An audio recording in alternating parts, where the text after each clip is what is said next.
Ngasi phongkiba tongan-tonganba pausisingda yaukiba pausing amadi social mediadagi lokotjaba pau khara update pijari ahanbada maruoiba pau. Film Rohan Kokomiga wakan taminakre ex-CM Biren amadi Governor close door da wari sanakre ingdaba hanjille utnaba sangai festival pangtokpa nokningba phawi haina L Jayanta Kumar na phongdoragli NPP Manipur State Unit machet tarakpagi phibamda leire maitei sokadaba wafam kharada yetubagi president gi pham lokthorokani haina Joy Kumar na phongdoragli Bawang Nongpoki state singda illegal immigrant singi issue mayek sengna khangba ngamle haina ex-CM Biren na phongdoragli Gamdam asida mityeng sanba lusingba ama laklabadi Singapore dagi hena chakutba lamdam soidana oigane haina Professor Ras Mohona phongdoragli organization singna magi community singi mi soi haina kankhatna bagi thabak khudakta lepkadabani haina Federation of Haumina phongdoragli Sangai Festival pangthoklingai manungda November 30 fawba lekai da mairagi khongsat amasung wakat mufam phambiu haina Kokomina phongdoragli ngasidagi numit mangani chupna 8 ni suba Sangai Film Festival pangthoklagani IDP singamadi Manipur miyamna Sangai Festival thingbagi changsilakliba khongjang asi maram chabana miyamgi mihut ama oina sogotli haina TH Aruna phongdoragli Lisingani Taramatoida Loktak Parta Leba Phumsang Sing Mai Thakibagi Taramarirak Suba Nixing Thoram Pangthokre Ning Tambadi Pirakadaba Nate Namdana Logadabani Haina Pripakna Phongdorokpaga Loinana Maharani Thong amasung Thong Nambonbigi Makha Thongba Sarukta Sariba Thonggi Saruk Tangkai Changsinduna Pot Yonbi Singna Thabak Chatabada Traffic Police ki Kangmuna Tuminna Leithokle Haina Phongdorokli Film Rohan Sangai Festival Jengba Changlurabagi Matungda Thamkiba Wapam Sing Kokomiga Wakan Taminakre Film Rohanna Sangai Festival Lisingani Kunmangada Yengba Changluraba Matungda Thamkiba Warol Sing Adu Masana Yana Handokjaraba Matungda Wakal Taminakibani Film Rohanna Asomna Hai Moku Kurunjari Rujukse Kokomigi Office Amga Wari Sabalak Germany and Mayamasu Angana Moina low give a step to Soiba, the Lebaka Zamyamki, to Tilda, to Sotaba, plus IDP Yamasuya, and Sopa Tabak, the Yamasu, Namba Jibadum, Nami, except those to IDP Singapore, second round when I'm going to meeting Torah, Adula. I around but minus step to we do on America, IDP, but work for a dog, Hena, Atum do Junction about Highland IDP announcing so I want the appearance I show you about Sullivan Hanagi Chief Minister N. Biren Abadi Manipur gi Governor Ajay Kumar Bhalaga Raj Bhavan da close door da wari sanakre kari wari sanakiba no haiba chapchana khangba ngamdrabasu state asigi law and order gi matangda kupna khanaki haina Northeast Live ki pau amana haide loinana Manipur da popular government ama sembaga mari lenana wari sanaramba yai haina su pau asina makata na fali Manipur Lengang state asida ing tapa hanjille haina miyamda utnanaba Sangai Festival pangtholibasi nokningba phawi haina hanagi Minister L Jayanta Kumar na phongdokre Wafamasi Imphal West ki pisumda leba Jayanta Kumar gi yumda Kachamthong Block Congress Committee gi office hangdopagi thoromda phongdokibani mahana makhatana hai state asida National Highway singda free movement leirabara IDP sing masagi yumda hanjinba ngamlabara Manipur Lengang senduna Sangai Festival pangthokliba asi state asida irang leitre chakhotpagi lambi da lakpa haure haina miyamda utnanaba tawbani adubu IDP sing asisu masagi yumda hanjinba ngamdana leinari relief camp singda awaz chaina khangli National Highway singda hojik Phawba free movement mapung phana leiba ngamdri haiba problem sing asi hana solve tawdana Sangai Festival pangtokba haibasi nokningba phawi haina pendaba phongdoki loina state asida hojik hiram khudingmakta sothaduna leiri sel thumgi pibam phatri department khudingmakta thabaki vacancy kaya leirabasu thabak hapangamnana leiri haina phongdoki mahangna aruba phongdokpada hojik oriba pibam asigi tung koiba solution ama puraknaba political party amadi kanglo phurup ki khenaba thamdana punna honaminaba mathoktai natrabadi tungi miyoi kayana aikhugi mathakta wahang kaya hanglakani amadi mongphamda tin silakani haiki thoramatuda Kachamthong Kendra Congress Committee ki President Dr. M. Asni Kumar Committee asiga Working President Executive Member Singamadi miyoi kayana saruk yakhi Awang Nongpok State Singi Resident Party ama oibata natana Manipur dasu MLA taret kaduna leriba National People's Party NPP Manipur State Unit ki oinadi machet tarakpa yabagi phibamda leire party asigi atopa member kharana maitei da sokadaba wafam khara pukalakpada madugi mayokta wangang lubagi damak NPP Manipur State Unit ki President pham asidagi sindoroppa oigani haina hanagi President Yumnam Joy Kumar na phongdokre wafam asi NPP gi National President su oiriba Meghalaya gi Chief Minister Kornak ke Sangmana order thokuna NPP Manipur State Unit ki nauna phu thau pugadaba khallaba amadi hanagi MP Lohor S Pojoda President Hablakiba asiga mari lenana Naurem Thongda Leiba Party asigi office da pangthokiba paugi mifamda phongdokibani Sri Joy Kumar na makhatana phongdokpada handak party gi thau puba sing nauna sindorakliba asi hanagi thau puriba sing asida akaknaba pau amata pirambasu laikide loinana kari maram gi no haibasu chapchana khangalakpa laikide masigi su mathakta mikhalna chingba pangthoklaga akaknaba chana kanglon gi makhada sinkibasu amata nate handak state asida Kornak ke Sangmana laglambada Party asida High Command ki structure laite haina pongdok lamba adugi ona taina bada chatharakli ba thong asi yaningde haiki mahangna amuka hai awang nongpoki oiba North East People's Party haina mingthon gadaba regional political party ama semna bagi damak handakta Delhi gi Constitution Club of India da Kornak ke Sangma Pradyot Morumu Kikon na singba miyoy singna lauthokiba laikre masida lauthokliba asigi matangdasu Manipur State Unit asidagi mihut amata saruk yanaba khangalakpasu laikide awang nongpok apunbagi Regional Party haiba asida tribal singi oiba haiba wahai ama sijinariba asisu indigenous haiba wahai asi onthoknabasu taksilamkhibani hari Nagaland amasung Mizoram yauna awang nongpoki state singda ngasidi illegal immigrant singi issue asina ohelakliba phibam sing mayek singna khangba ngamle madugi damak chapchaba thabak paikhatpasu haunare yumthangnariba state kayadagi hiram asigi matangda yengthinaba yaningdaba phongthoknarakpa kayasu leire haina Manipur gi hanagi chief minister oiramba N Biren singna phongdokre micro blocking site X ta thagalakpa warolda N Biren makhatana hai Mizoram da changsapam loduna leiriba Myanmar refugee singi biometric record loba haure Manipur gi oinasu illegal immigrant singi issue asi nathaiduna thamba yaroi Manipur da NDA lengak leiringai matamda illegal immigrant sing amasung yumlonaba lebak Myanmar dagi changsilakpa refugee sing masak khangdoknaba honabada yumthangnariba state kharagi lusingbani haiba singna akanba wafam phongdokkiba leikhi adubu ngasidi Nagaland amasung Mizoram yauna awang nongpoki state singna refugee sing natraga illegal immigrant singi wathok asi maduna ohelakliba pibam sing khangba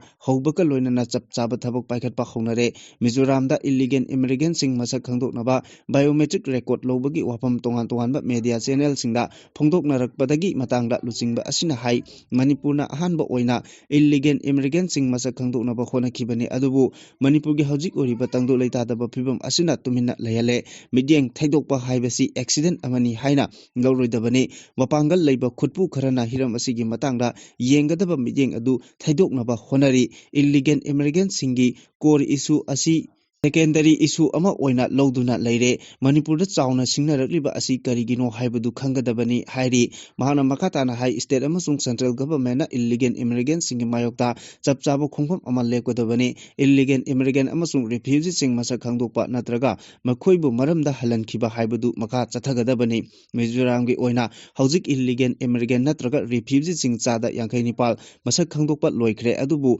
Manipur gi oina di kadai fawba thabak paikhatpa ngamlibage miyamna wahang asigi paukum khangjingadabani aikhoichu yaikhai thingaiba pirakpa yaba national amasung state ki mayokta leiba miyoi kaya yaholoidabani Manipur da tung koina chatkadaba tangdu leitaba natraga saphaba phibam ama lehenba haiba asida aikoi punam yeng thaminaba mathok tai ngasigi wathok asigi core issue natraga haurakpam adu nainagadabani Manipur da kumsing lisingani kunmathoi gi February amada military coup tawkiba matung nupi angang yauna miyoi kaya Mizoram natraga Manipur da changjafam launabagi damakta jenjin nakhre Churachandpur da changsilakiba ngakpigani Mizoram da changsilakiba migi masing lising kunthamathoi yokre Manipur da lising kaya yoromlagani haiba khangba ngamdre Ministry of Home Affairs na Manipuram sung Mizoram lengakta illegal immigrant singi biographic natraga biometric record athuba matamda losingadabani haina khanghankibachu laikhrabani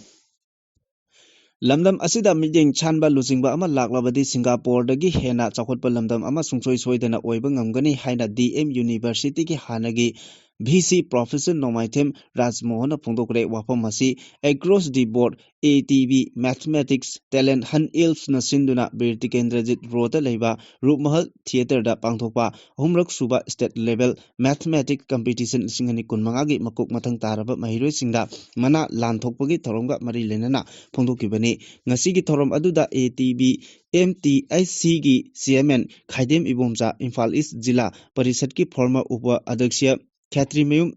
Tamsu Saruk Yaki Loinana Class 6 tagi 9 fawbagi pangthokiba competition aduda makok mathang taraba mahiroi singbu mana piduna pungning thawatki best students amasung best institute khangatuna mana lanthokki Professor Rajmohan Makhatana hai matam kharagi tungda lamdam asi science and technology gi lamda singthanigai oina khumang chawsinba ngamlagani haibagi achetba thajaba lei Manipur asi culture amadi sports da natana science and technology gi lamdasu adugi matik thak wangna lairagli hawjik lamdam asida tangdu leitadaba phim ama leiriba asina aikhoi matam khara wabani lamdam asida science and technology gi lamda awangba thaki research institute ama lingkhatpada malemda thingba ngamlaroidaba scientist kaya thorakani haibagi achetpa thajaba lei lamdam asi chapchana resource leijaba lamdam amani masigi manungda human resource su watana leiri lamdam asigi chawthoksaningai oiba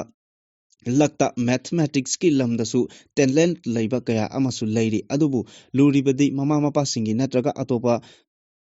Sapu kharana class 12 loiraba matung mathematics ki subject asi thadokpagi chang wangkhat narakli mathematics haiba subject asi yaudravadi subject khudingmak mapung pharoi maram asina angang singna pamliba subject aduda mapung phana chalhanbada mama mapa oibasing amadi oja singi achoba thodang lei loinana angang singna makoiga chanagadaba lambi aduda chatnaba honabada kangaunaba leiribasing career guidance singi damak mateng pangnaba leiri haibaga loinana asigumba competition pangthoktuna angang singbu mathematics subject karino khanganaba honaba asi yamna afawa khongthangni haiki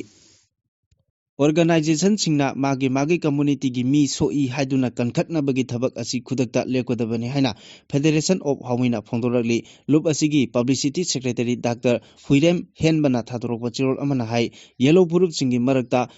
napak tananaba sinbana yegnabana kudongchaba lawi haukiba November kunda sangai festival pangthokpa yaroi haina haurakkiba miyamgi ihogda law and order ngaknaba honabada Manipur Police ki IGP Thamthing ngasangbana nupi nupa khaktana chaina kanba amadi Rajya Sabha gi MP ningthau chana jawbagi chana konungi gate manungda agitation tawbasing chensin ki haibagi damak konungi gate changlubagi wathok laikhre masida aikhoi miyamna community gi oina puthokuna social media platform singda Facebook WhatsApp group singda tawhaningdaba kaya uba phangli masimagna community singi marakta achoba misunderstanding ama laklabagi machak pire Togliba Todosi Manipur Police Department ki IGP ga Rajya Sabha ki MP ga ani ki marakta thokpa thabakni thodo asiga mari lenana Police Department ki oina achum aran thidoktuna logi matung ina while chathagadabani masida magi community gi mi soi haiduna kankhatnaba thabak lepiu iramda masida matam sangna amata oina himingnarakliba yellow purup singbu kayarak hanna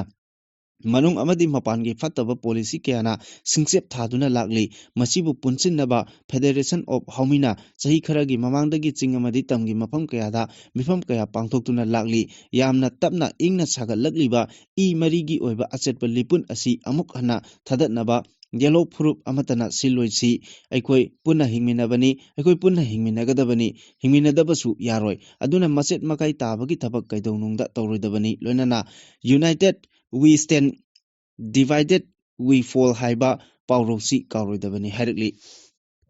Miyamna yanadraba amadi pamnadraba sangai festival lisingani kunmanga ngasi marini chanba numit asi fawbada miyamgi achoba kholauga mai paktuna president role ki governor administration gi namfugi thorang maithibagi khudam chauna uba phangle wathoriba sangai festival gi numit sing haibadi November 13 fawba lekai gi maira paibi singna sangai festival saruk yapham thokte haina kholau sing lauduna maira gi khongchat sing chatpiyu amasung wakat mifam phambiyu haina kokomina thadorokpa chirol amana hairi chirol sin makhatana hai Miang apun Makolauna, Sangai Festival Yaning the Begi Kongjang, my Pakpa Horokliba Asi, Lamdam Asigi Azumba Amazung Asengba Pamba Kunagi, my Pakpa Amani, Akoibu Karishu, Nataba Mui Kanglu Amagum, Muiba Amana, Indiagi, Langak Longi, Makada, Lissingani Kulumdogi, me home the ging asi Pawa, Pangpam Topa Hakbu, Matuna, Tamlaga Akoigi, Apambagi Mayota, Harau Kumai Amadi, Chakot Torangni, Haiduna Lamdam Asigi Miam Amata, Tanaramba, Taudana, Sinjilakiba Sangai Festival, my Tibagi, Asobo Maram Amani, Handaki Tanza Asida, Lebak Miamna Isagi Kai Kunaba Amasung, Akoigi Hak, Kongauna Raga, Akoi Tumina Legadaba Nati, Haiba Chap Chaba. Miam hupna lemit na ragliba asina handaki irang asigi asumba mayon amada puraknaba honaminarsi haina kokomigi maikidigi lebak miamda apil tawri.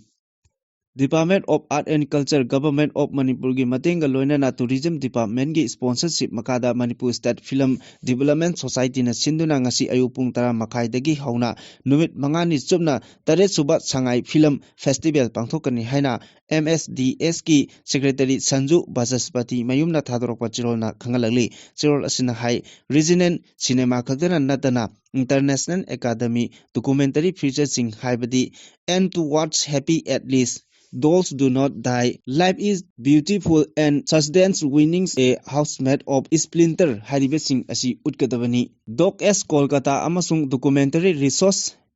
initiative ka kucham naraga utkadoriba feature film sing asida global conflict memories dream amadi survival gi matangda mayek sengna utkani film asi utlaba matungda Q&A session da film lovers singna veteran amasung young talent sing unabagi khudongchaba amasu laigani festival asigi full screening schedule amasung program sing dagi fangbigani numit mangani chupna pangthokodoriba tare suba Sangai Film Festival asi free entry oigani su hairli Lanjen Narakuna Ladiba IDP Singamadi Manipur Miamna Sangai Festival Tingbagi Changsilagliba Kongjangasi Maram Chabana Miamgi Mihut Ama Oina Sagotli Haina Wangkai Assembly Constituency ki MLA Thangjum Arun Kumarna Phongdorali Wapamasi Imphal East ki Wangkai Kunok Soibam Laikai Citizen Clubs ki T Radhe Community Hall upgrade Tauraba Matungda Sanglen Yauna Kitchen Amadi Washroom Unit Sangabagi Thoramda Pangthokibani Thoramaduda Wangkai AC ki MLA Thangjum Arun Former President Citizens Club M. Gojendra Amadi N. Remote Kumar Citizens Club ki President Naurem Mahendra Amadi Lekai gi Maira Paibi Singsu Saruk Yaduna Pangthoki Thormadu gi Saruk Ama Oina Kangla gi Nongpok Thong Sana Bohona Kibada Asogo Thodang Lokiba Oza Irom Ibomcha Maiteida Lininghal Khonglei Thaba Haina Mingthonba Award su Kusina Kibaga Loina Atei Masak Nairaba Oza Singdasu Ikai Kumnaba Utki MLA Thangjum Arun Kumarna Makhatana Hai Manipur the Tholiba Irang Asina IDP Singna Tenglariba Awaba Kangi Oriba Pibok Asida Miamna Sangai Festival Pangtokpa Yaroi Haina Lorokliba Kongtang Maram Yamna Chai Haina Khali Lengang na Sinba Oribasu Miamgi Mute Ama Oina Sagote Haiba Wapam Pongdokpoga Loinana Puruk Kayana Kundaminariba Lamdam Asida Social Mediagi Kutangda Atopa Puruk Amana Awaba Tabada Atopa Puruki Musingna Karem Kathainaba Harawa Pongdokpa Amadi Puruk Maselge Marakta Hunaduna Nungsinadana Yaba Wapam Pondok Narakliba Asi Tawigano Yariba Makai Nungsitanaba Lamdam Ama Oinaba Hona Minasi Haini Hari Mahana Makatan Hai Lamdam Asida Ladiba Community Hall Ayambada Sakumamadi Washroom Kaya Yaudaba Tenglei Masina Thorom Yawa Lakliba Mianda Kudong Sadaba Mayok Nali Asiguma Kudong Sadaba Sing Asidagi Karadang Oirabasu Kokanba Ngamnaba Haiduna T Radhe Community Hall Asigi Kitchen Amadi Washroom Asi Hapsin Bani Haina Pongdoki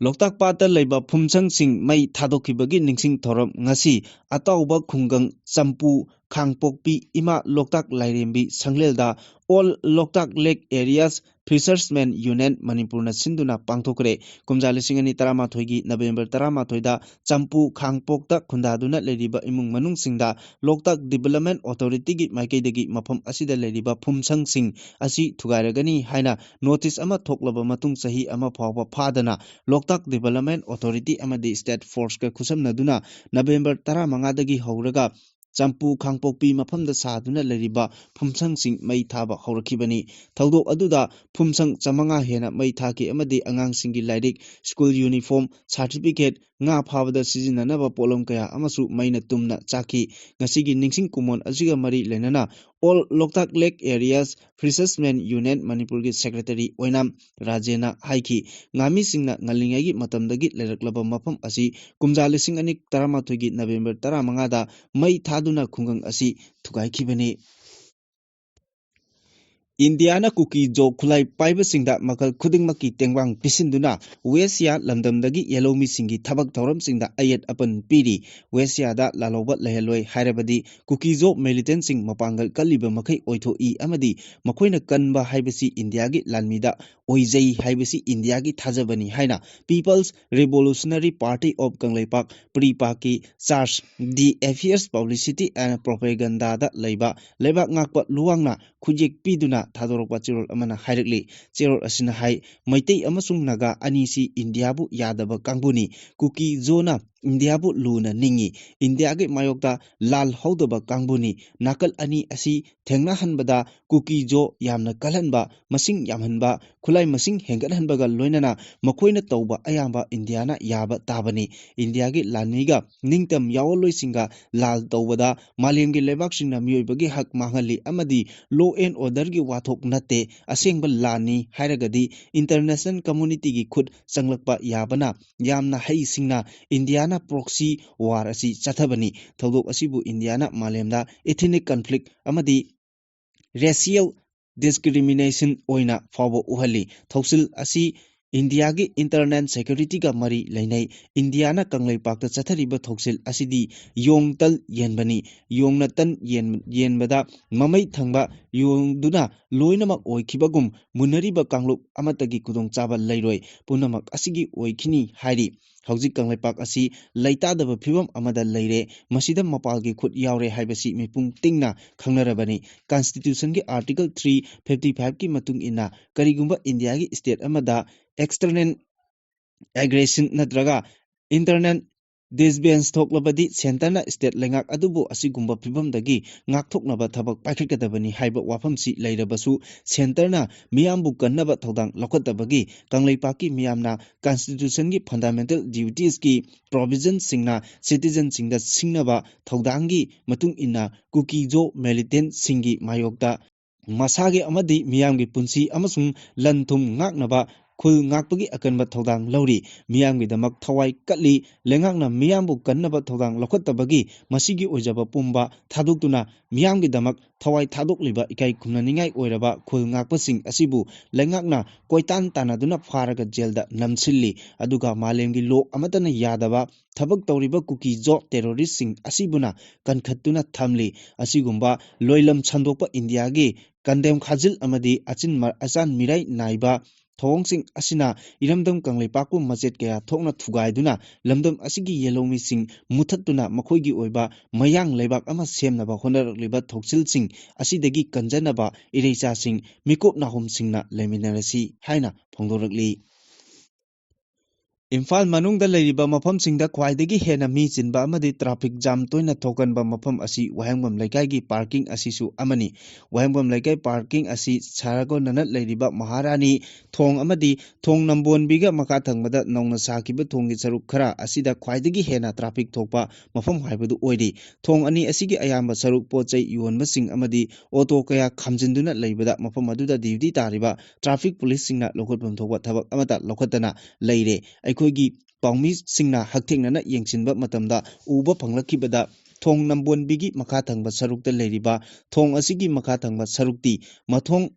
Kaya Longba Thela Garida Pochai Haptuna Yonbagi Thabak Tauriba Myoy Kayana Thonggi Saruk Ayamba Kansinduna Ayu Anganbadagi Numidang Phawba Chathaduna Leiri Masigi Matakta Thonggi Footpath ki Saruk Amadi Thonggi Ayamba Sarukta Pochai Yonsinduna Leiri Masina Apanba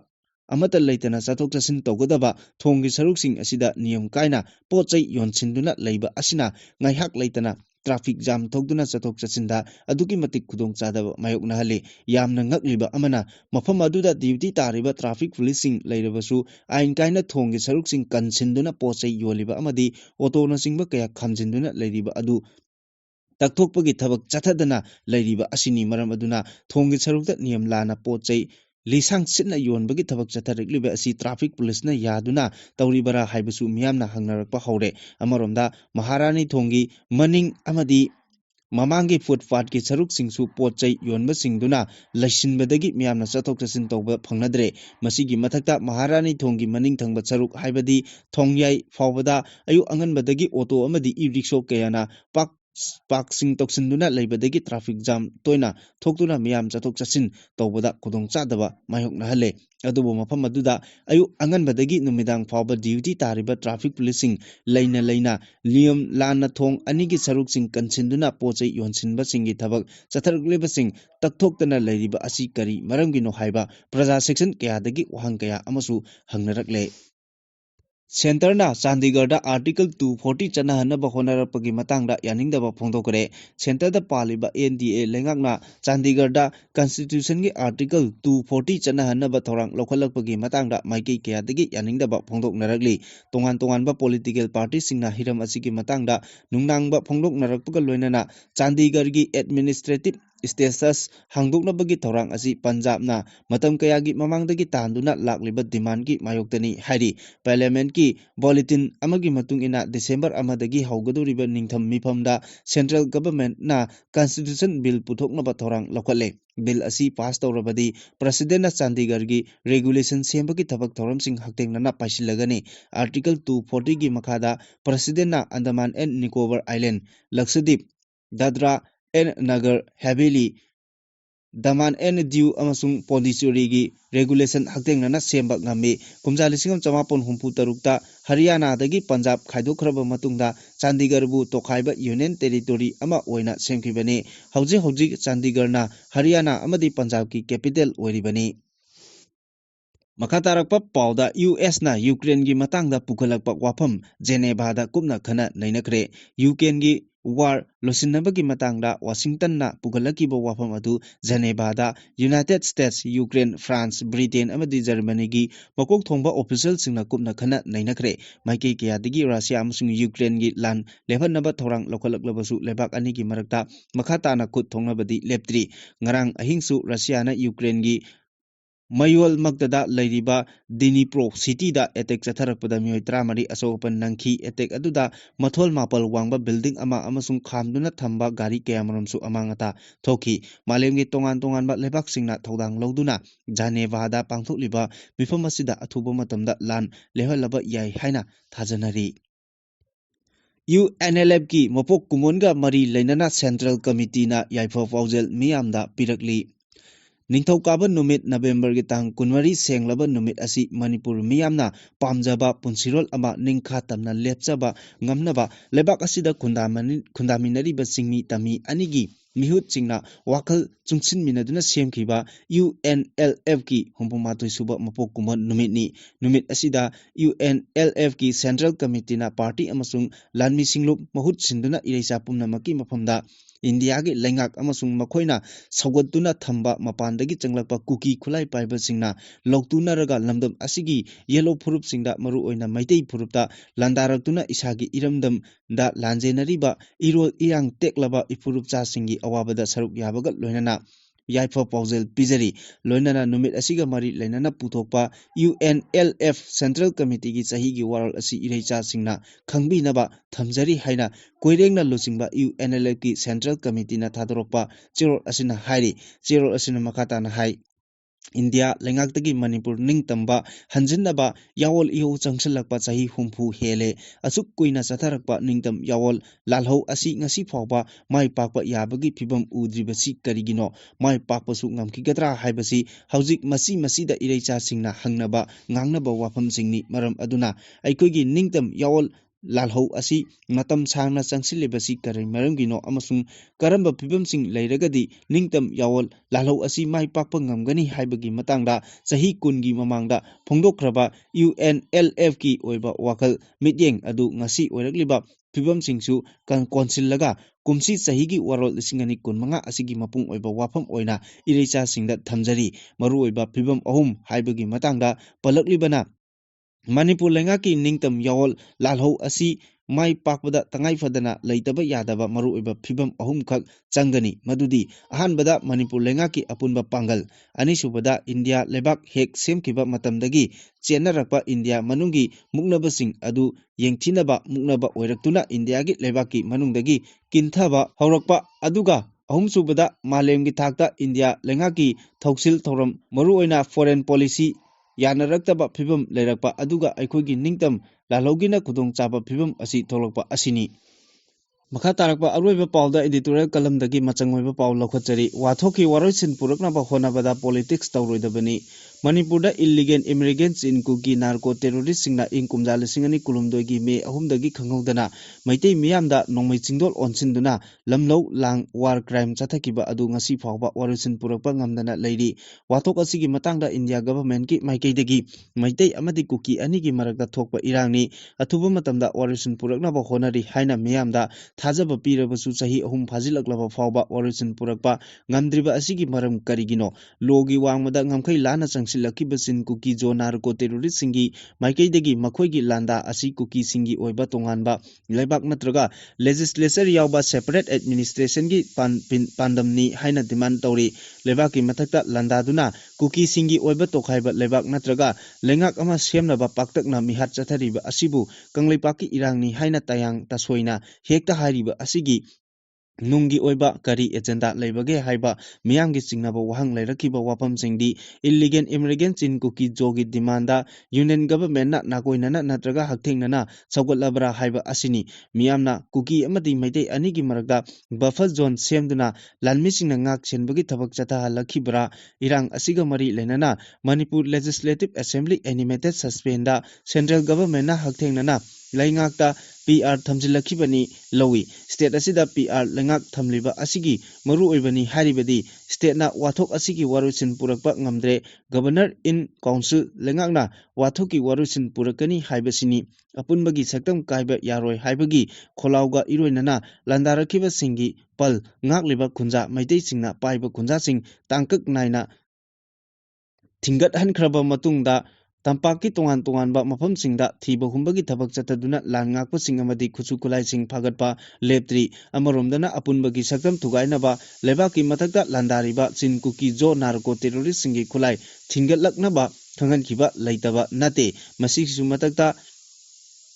ꯃꯃꯤꯡꯇꯒꯤ ꯑꯣꯏꯅ ꯈꯨꯠꯂꯥꯏ ꯈꯔ ꯊꯤꯡꯒꯠꯂꯛꯄ ꯂꯩꯈꯤ, ꯂꯣꯏꯅꯅ ꯃꯃꯤꯡꯇꯒꯤ ꯑꯣꯏꯅ ꯊꯤꯕ ꯍꯨꯝꯕꯒꯤ ꯊꯕꯛ ꯃꯐꯝ ꯈꯔꯗꯁꯨ ꯆꯠꯊꯈꯤꯕ ꯂꯩꯔꯕꯁꯨ ꯃꯄꯨꯡ ꯑꯣꯏꯅ ꯂꯥꯛꯁꯤꯟꯅꯕ ꯊꯕꯛ ꯆꯠꯊꯕꯗꯤ ꯎꯕ ꯐꯪꯗꯅ ꯂꯩꯔꯤ꯫ ꯇꯦꯔꯣꯔꯤꯁꯠ ꯒ꯭ꯔꯨꯞꯁꯤꯡꯅ ꯃꯩꯇꯩꯁꯤꯡꯒꯤ ꯌꯨꯝ ꯑꯃꯁꯨꯡ ꯂꯥꯏꯁꯪꯁꯤꯡ ꯄꯥꯛꯇꯛꯅꯅ ꯃꯩ ꯊꯥꯈꯤꯕꯗꯒꯤ ꯂꯥꯟꯖꯦꯟꯅꯈꯤꯕ ꯃꯩꯇꯩ IDP 70,000 ꯍꯦꯟꯅ ꯔꯤꯂꯤꯐ ꯀꯦꯝꯞꯁꯤꯡꯗ ꯆꯪꯖꯐꯝ ꯂꯧꯗꯨꯅ ꯍꯤꯡꯕꯒꯤ ꯋꯥꯍꯟꯊꯣꯛ ꯌꯥꯎꯗꯅ ꯂꯩꯔꯤ꯫ ꯃꯤꯑꯣꯏ 250 ꯍꯦꯟꯅ ꯈꯥꯡꯉꯨꯊꯛꯇ ꯄꯤꯈꯝꯅꯍꯟꯈ꯭ꯔꯦ꯫ ꯋꯥꯊꯣꯛ ꯑꯁꯤꯒꯤ ꯋꯥꯔꯣꯏꯁꯤꯟ ꯄꯨꯔꯛꯄ ꯉꯝꯗꯅ ꯂꯩꯔꯤꯉꯩ ꯆꯩꯔꯛ ꯑꯁꯤꯗ ꯁ꯭ꯇꯦꯠ ꯑꯁꯤꯗ ꯇꯪꯗꯨ ꯂꯩꯇꯥꯕ ꯍꯟꯖꯤꯜꯂꯛꯂꯦ ꯍꯥꯏꯕꯒꯤ ꯃꯑꯣꯡꯗ ꯁꯉꯥꯏ ꯐꯦꯁꯇꯤꯚꯦꯜ ꯄꯥꯡꯊꯣꯛꯄꯒꯤ ꯃꯥꯌꯣꯛꯇ ꯃꯤꯌꯥꯝ ꯑꯃꯗꯤ IDPꯁꯤꯡꯒꯤ ꯃꯥꯏꯀꯩꯗꯒꯤ ꯐꯦꯁꯇꯤꯚꯦꯜ ꯄꯥꯡꯊꯣꯛꯄ ꯌꯥꯔꯣꯏ ꯍꯥꯏꯕꯒꯤ ꯏꯍꯧ ꯆꯪꯁꯤꯜꯂꯛꯈꯤꯕꯒꯤ ꯋꯥꯊꯣꯛ ꯂꯩꯔꯛꯂꯤꯕꯁꯤ ꯂꯥꯏꯕꯛ ꯊꯤꯕꯅꯤ꯫ ꯍꯧꯖꯤꯛ ꯆꯍꯤ 3 ꯐꯥꯖꯤꯜꯂꯛꯀꯗꯧꯔꯤꯕ ꯋꯥꯊꯣꯛ ꯑꯁꯤꯒꯤ ꯋꯥꯔꯣꯏꯁꯤꯟ ꯄꯨꯔꯛꯀꯦ ꯍꯥꯏꯔꯕꯗꯤ IDPꯁꯤꯡ ꯃꯁꯥ ꯃꯁꯥꯒꯤ ꯌꯨꯝꯗ ꯍꯟꯖꯤꯜꯍꯟꯕ, ꯕꯐꯔ ꯖꯣꯟ ꯂꯧꯊꯣꯛꯄ ꯑꯃꯗꯤ ꯅꯦꯁꯅꯦꯜ ꯍꯥꯏꯋꯦꯁꯤꯡꯗ ꯐ꯭ꯔꯤ ꯃꯨꯚꯃꯦꯟꯠ ꯌꯥꯍꯜꯂꯕ ꯃꯇꯝ ꯈꯛꯇꯗ ꯑꯣꯏꯊꯣꯛꯀꯅꯤ꯫